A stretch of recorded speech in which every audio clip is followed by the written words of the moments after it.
right, I'm back working on the 440 project. We're going to work on crankshaft Endplay check. So, first thing we're going to do, again, this is 1968 440. It's going in a 1967 Barracuda someday. And we're just slowly working along on this engine build. First thing we want to do is get the dial indicator mounted up. So right here on the front of the block, find yourself a flat spot.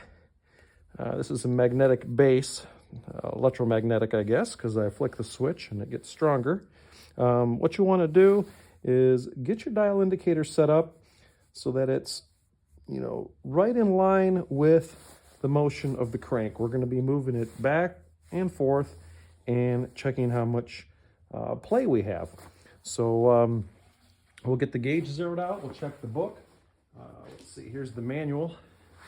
The old Mopar Bible, as they called it.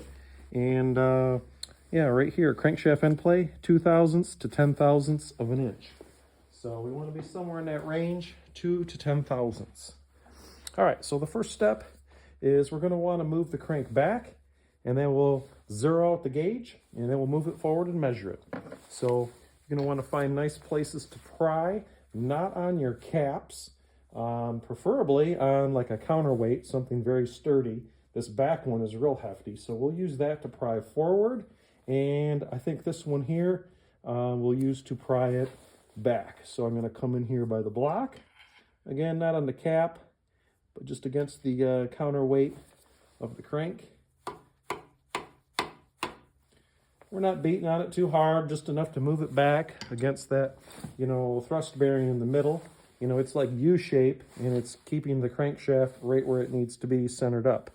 All right, so here's the gauge. Let's zero this guy out. Let's bring it around. Hopefully you can see that on the camera.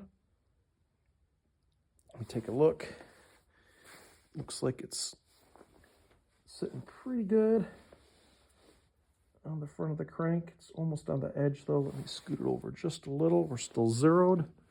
Good. You can see the gauge. All right. And let's pull the screwdriver. Come back here against this big, heavy rear counterweight in the block and give it a little tap. Okay, where does it stop?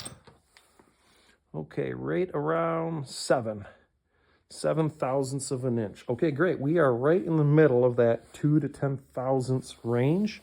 Let me zoom in a little bit on that gauge if I can.